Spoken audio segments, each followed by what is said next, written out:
सलाम साथियों, कैसे हैं आप सब। उम्मीद करता हूं दोस्तों आपकी जो टीवी एंड फेबुला वाली जर्नी है वो मेरी भी अच्छी चल रही है और उम्मीद है आपकी भी अच्छी चल रही होगी।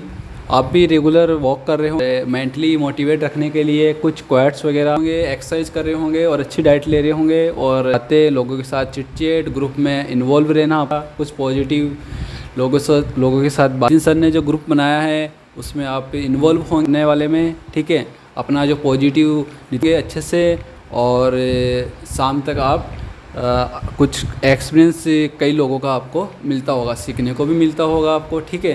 तो इस प्रकार से आप अपनी इस प्रकार से निकल जाता है, पता ही नहीं चलता होगा, ठीक है।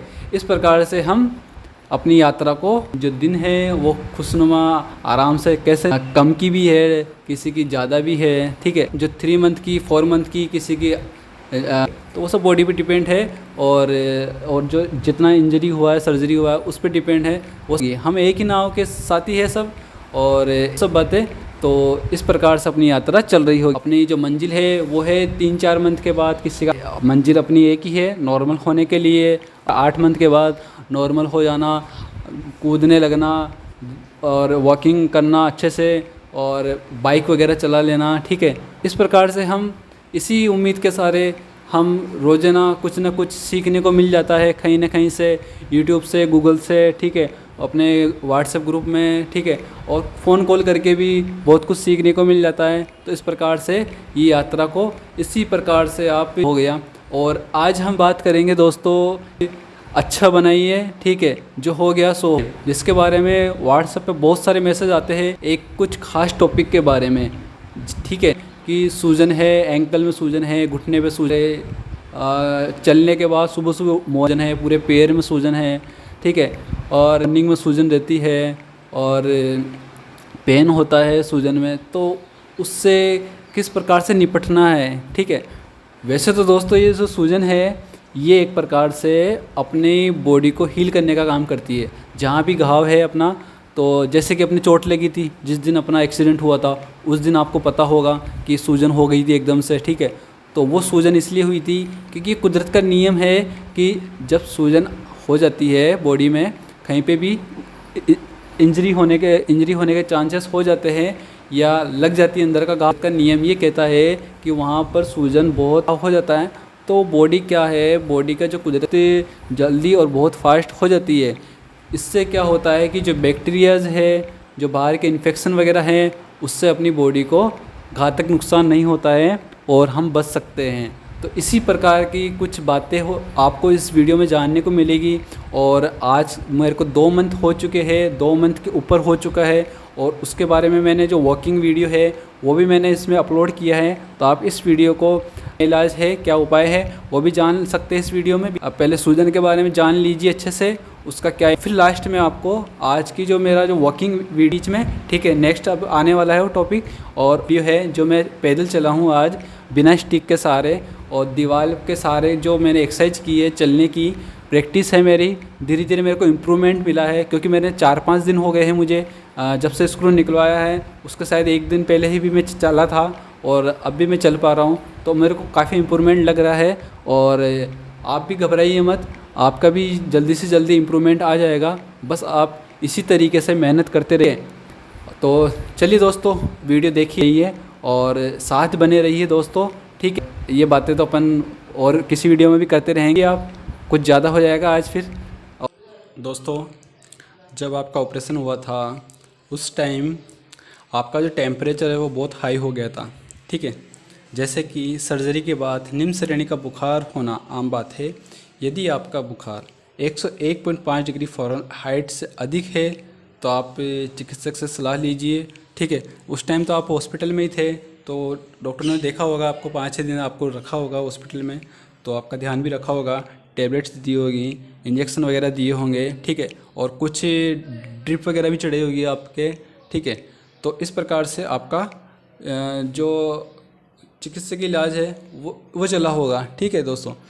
अब बात करते हैं, जब आप पहली बार सुबह उठते हैं या कुछ समय के लिए बैठने के बाद स्टार्टअप कठोरता घुटने में दर्द और जकड़न की भावना होती है। दर्द और जकड़न हर हफ्ते ठीक हो जाती है, लेकिन सर्जरी के बाद 4 महीने तक रह सकती है। ठीक है, तो सूजन सर्जरी के बाद सूजन होना असामान्य नहीं है।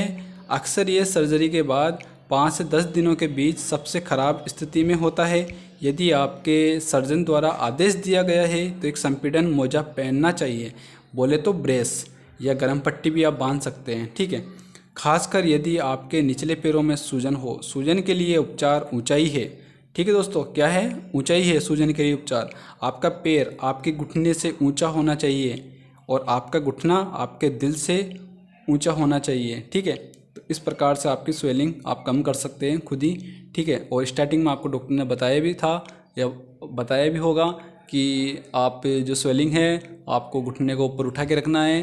ठीक है, जब आपको बेड रेस्ट पे घर भेजा था तब आपको बोला होगा कि तकिया लगाना है घुटने तक और घुटना और पूरा पाँव ऊपर रहना चाहिए। ठीक है, बोले तो आपका जो दिल है उसके थोड़ा ऊपर की तरफ। ठीक है, उससे तो ऊपर होना ही चाहिए। ठीक है, अच्छा दोस्तों, अब मैं आपको कुछ टिप्स देता हूँ मेरी तरफ से कि आप स्वेलिंग अभी भी है अगर आपके, तो आप क्या कर सकते हैं। देखिए दोस्तों, सबसे पहला टिप्स है वो है कुलेखा प्रतिस्थापन। बोले तो बिस्तर पर रहते हुए अपने पैरों के बीच 2 तकियों का उपयोग करें और अपने हिप अप के साथ अपनी तरफ मुड़े। ठीक है, यानी कि आप बिस्तर पर लेट जाइए।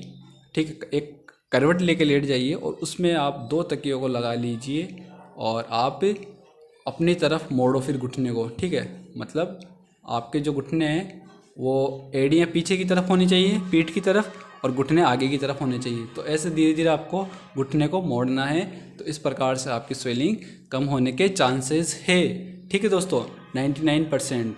दोस्तों, अब दूसरा तरीका है, अगर आपका नी रिप्लेसमेंट हुआ है, यानी कि एक प्रकार से अपन बोले तो ये नी रिप्लेसमेंट एक्सरसाइज है। एक्चुअली सभी कर सकते हैं, जिसका टीबिया फिबुला है, जिसका नी रिप्लेसमेंट है, सभी प्रकार का एंकल फ्रैक्चर, किसी भी प्रकार का फ्रैक्चर है, वो सब एक्सरसाइज करता है और कर रहा होगा। और अभी जो मैं बता देता हूँ एक बार और सुन लीजिए।